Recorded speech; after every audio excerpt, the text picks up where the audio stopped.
ایک شخص اپنی پیداوار کے 3 حصے کرتا تھا۔ ایک حصہ اپنے کھانے اور بال بچوں کے کھانے کے لیے، ایک اللہ کی رضا میں خرچ کرنے کے لیے نکالتا اور ایک حصہ اپنے باغ کی دیکھ بھال کے لیے رکھتا۔ وہ ہمیشہ ایسا ہی کرتا تھا، اس لیے اس کے کھیت میں اللہ تعالیٰ کی طرح سے بڑی برکت ہوتی اور اس کی کھیتی ہمیشہ سرسبز رہتی۔ اگر کبھی اس کے باغ کو سیراب کرنے کے لیے پانی نہ رہتا تو بادل کہیں اور برستے اور پانی ندی نالوں سے ہو کر اس کے ہاں آ جاتا۔ ایک مرتبہ کا ذکر ہے کہ ایک آدمی جنگل میں سے جا رہا تھا۔ اچانک اس کے کان میں آواز آئی کہ کوئی آدمی بادلوں سے کہہ رہا تھا کہ جاؤ اور فلاں کے باغ کو سیراب کر دو۔ بادلوں کو حکم دینے والا شخص نے باغ کے مالک کا نام بھی لیا۔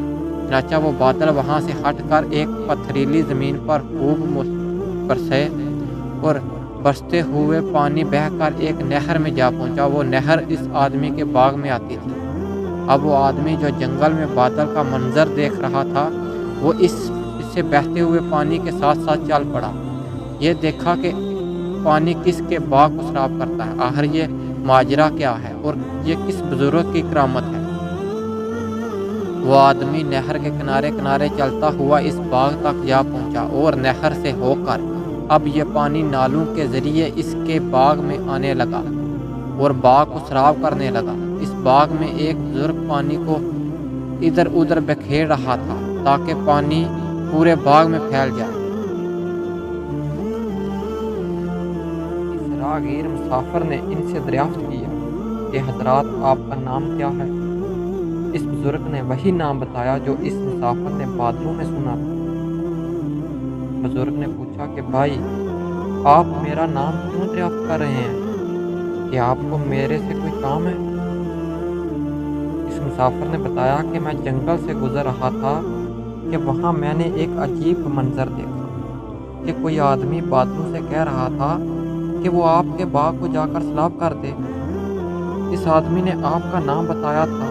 وہ آدمی کہیں اور برسا لیکن نہر کے ذریعے پانی آپ کے باغوں میں آ پہنچا۔ یہ عجیب و غریب منظر دیکھ کر اس کی حقیقت جاننے کے لیے اس سے بہتر پانی کے ساتھ ساتھ چلتا آیا کہ دیکھا کہ وہ کیسے بزرگ ہیں جن پر یہ خاص نظر رحمت ہے۔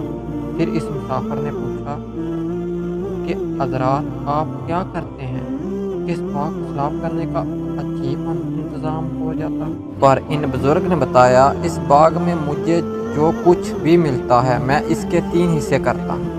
ایک حصہ اپنی اولاد کے لیے، ایک حصہ اللہ کی راہ میں خرچ کرتا ہوں اور ایک حصہ اس باغ کی دیکھ بھال کے لیے۔